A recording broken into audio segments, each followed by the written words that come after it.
is a funny lady. You're gonna like her. Put your hands together for Sarah Stoner. Okay, first of all, my name is Sarah Storer. I am not a stoner. The last time I smoked weed, I laugh cried for 3 hours. I'm not even joking, so I don't smoke weed very often. I want to tell you a story. We haven't had many stories here, and it's a story that we all sort of have in common, except for maybe that guy. And it's the story of how I lost my virginity. Sorry, friend. I am the daughter of a Baptist minister, and I know what you're thinking. She probably gives really good blowjobs, and you would be right. And when I was 16, my parents gave me a purity ring. Any of you ever have a purity ring or hear of these? Okay, that guy, awesome, still wearing it. So purity rings, in case you don't know, it's this thing that white people do to make sure that like their kids don't have sex before they're married. And so I got a purity ring, and to me it was really this physical manifestation that I made to the great bearded sky man, that I would walk down the aisle a virgin.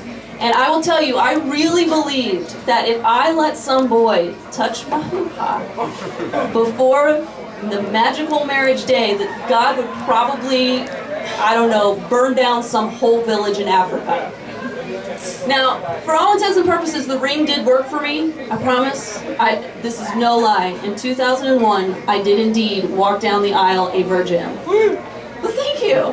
That'll be you someday. Great. And when I say I was a virgin, I mean like I was a for real virgin. Like none of this slide your love for me up the old pooper because WWJD bullshit. No, like maybe like one errant 15-year-old happened to graze my boob, which was an accomplishment because my mom always told me like, you just look athletic, honey. So, it's not that I didn't wonder what sex would be like. Like, I really did. But it's kind of hard to imagine what sex would be like when you've never seen a penis, ever, in your adult life, except for one time. And that one time was in a movie. And that movie was Schindler's List. That is not a joke, friends. So, as you can imagine, my introduction to the wonders of male genitalia was a rather sad and traumatic experience. And then lumped like onto that I had little to no education how sex actually worked. Like I knew like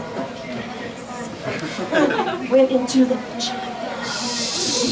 But that was it. And I kind of knew from like the gynecologist appointment I had right before my wedding, because we like to do things late in Christian circles, that it sure didn't seem like there was enough room down there to fit a penis the size of the one that the naked Jewish man had.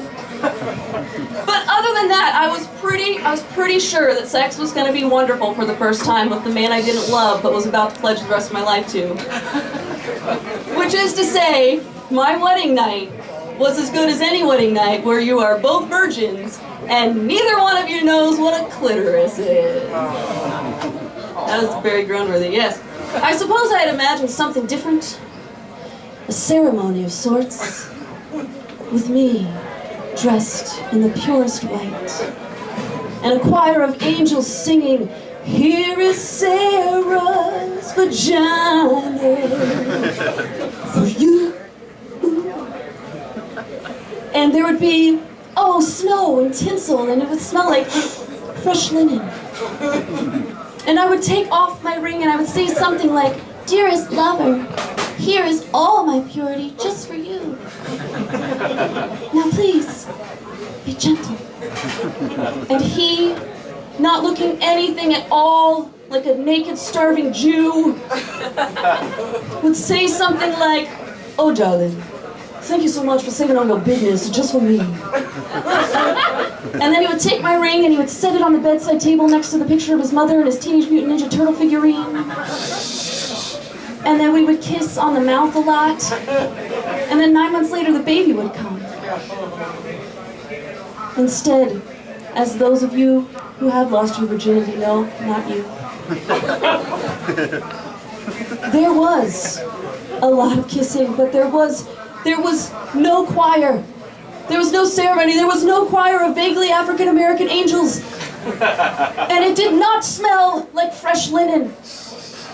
There was a lot of kissing on the mouth. Yes, There was. There was my first penis, which I refused to look in the eye.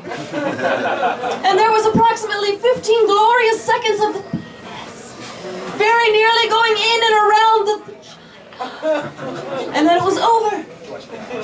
The ring had lost its power because I had fucked. I had fucked! I had fucked.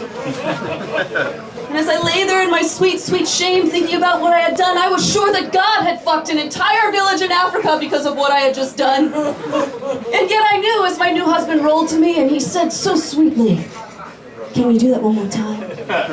And I thought to myself, good God, I have to do this for the next 50 years of my life. I knew I was no longer a good Christian girl, I was a good Christian woman.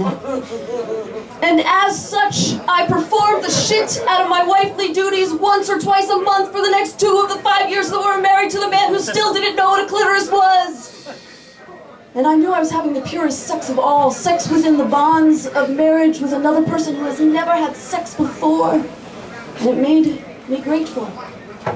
So thank you, Mom and Dad.